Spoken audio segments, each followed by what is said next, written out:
Freshers से interview में पूछे जाते हैं ये सवाल। आज हम इस वीडियो के माध्यम से ये जानेंगे कि फ्रेशर्स से इंटरव्यू में किस तरह के सवाल पूछे जाते हैं, उनका जवाब किस तरह से देना चाहिए। चलिए शुरू करते हैं। सबसे पहला सवाल जो पूछा जाता है वो होता है, टेल मी अबाउट योरसेल्फ। खुद के बारे में कुछ बताएं। सबसे ज़्यादा गलती इंसान यहाँ पे जो करता है वो ये करता है कि वो अपनी फैमिली बैकग्राउंड के बारे में बताना स्टार्ट कर देता है। आपको अपने बारे में जो बताना है उसमें आपकी क्वालिफ़िकेशन और आपका वर्किंग एक्सपीरियंस आता है। अगर आप फ्रेशर हैं तो आप अपनी क्वालिफ़िकेशन के बारे में बताइए, जो अवार्ड्स आपने जीते हैं अपने कॉलेज टाइम पे या किसी सेमिनार में पार्टिसिपेट किया है, आप उसके बारे में बताइए। इस बात का ध्यान रखिए कि जो भी इन्फॉर्मेशन आप अपने बारे में दे रहे हैं वो कंपनी के यूज़ में होनी चाहिए। उस बात पे आप हमेशा फोकस करते रहिए, अपनी बातों को कभी भी दोहराइए मत।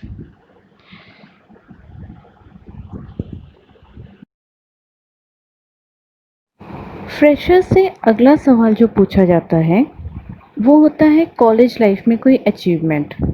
ये सबसे ज़रूरी सवाल है। इसमें अपने कॉलेज लाइफ की कोई अचीवमेंट के बारे में बताइए। अगर आप किसी डिबेट, थिएटर, डांस में हिस्सा लिया है उसके बारे में बताइए।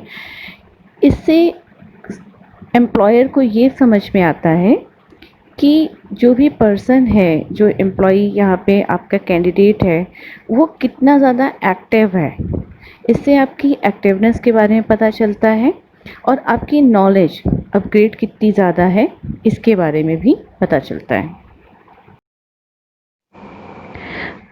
अगला सवाल जो बहुत ज़्यादा पूछा जाता है और इसके बारे में आपको प्रिपरेशन पहले से करके रखनी ज़रूरी होती है। आप किसी भी ऑर्गेनाइजेशन में अगर जॉब के लिए अप्लाई करने जा रहे हैं तो उसके बारे में पहले से बृहत इन्फॉर्मेशन इकट्ठी कर लीजिए। जो सवाल होता है, हमारी संस्था के बारे में आप क्या जानते हैं। आप फ्रेशर हो या एक्सपीरियंस हो, ये सवाल हर किसी से पूछा जाता है। इंटरव्यू से पहले आप कंपनी के बारे में रिसर्च कर लीजिए। आप वहाँ पे क्यों काम करना चाहते हैं, मार्केट में उसके प्रतिस्पर्धी कंपटीटर कौन है, मार्केट में संस्थान को लेके क्या नज़रिया है, संस्थान को और आगे ले जाने के लिए आप किस तरह की भूमिका निभाएंगे, ये कौन से काम करना चाहते हैं, आपके अनुभव से इस कंपनी को और कितना बेहतर आप बना सकते हैं। इन सब के जवाब आपको पहले से तैयार करके रख लेने चाहिए। क्या आप निश्चित तौर पर यही नौकरी करना चाहते हैं? इस सवाल का जवाब हाँ में ही दें। उन्हें बोले, सर ये मेरे लिए काफ़ी बड़ी बात होगी कि मेरे करियर की शुरुआत आपकी कंपनी से हो रही है। अगर आपने ये जवाब दिया कि सर अगर आपने हमें जॉब दी और हमें कोई और बेहतर ऑफ़र मिला तो हम वहाँ पे चले जाएंगे, ये मेरे लिए ऑप्शन है, या इस तरह से कोई भी जवाब, ये आपको इंटरव्यू सिलेक्शन में बहुत ज़्यादा घातक साबित हो सकता है। What is your strength? आपका सबसे मजबूत पक्ष क्या है? इसके कई सारे पॉजिटिव आंसर हो सकते हैं और कोशिश करिए पॉजिटिव ही इसका आंसर दीजिए। आपका आंसर ये हो सकता है कि आप परेशानियों को दूर करने की कुशलता रखते हैं, दबाव में काम करने की क्षमता है, प्रोफेशनल अनुभव है, लीडरशिप स्किल है, सकारात्मक नज़रिया है, पॉजिटिव एटीट्यूड जिसे बोलते हैं हम लोग। तो ये सारे आपके आंसर होने चाहिए और इसके साथ जस्टिफिकेशंस भी होने चाहिए आपके।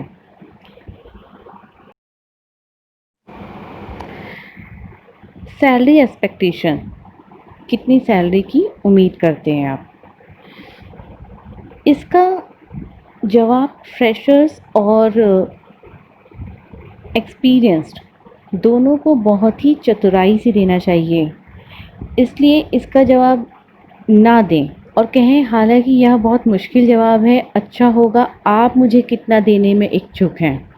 कई मामलों में इंटरव्यू लेने वाला ही कहता है कि आपको बाद में बता देंगे। ऐसे में कह दें, ठीक है, काम को देखते हुए मुझे ठीक सैलरी की उम्मीद है आपकी कंपनी से। अगर आप फ्रेशर हैं और आपने कोई एक स्टेटस दे दिया कि नहीं मुझे इतनी सैलरी मिलनी चाहिए, इन्हें इतने से ही मैं स्टार्ट करूँगा, तो ये भी थोड़ा गलत आंसर हो जाता है।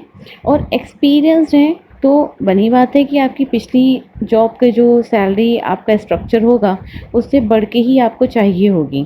तो अपने आप से अपनी तरफ से इसको आंसर करना कि मुझे इतनी सैलरी मिलेगी तो मैं यहाँ पे आऊँगा, इसकी जगह पे कंपनी के ऊपर अगर आप छोड़ देंगे तो कंपनी खुद भी जस्टिफिकेशन करके आपको बेहतर से बेहतर ऑफ़र देने की उम्मीद रहती है।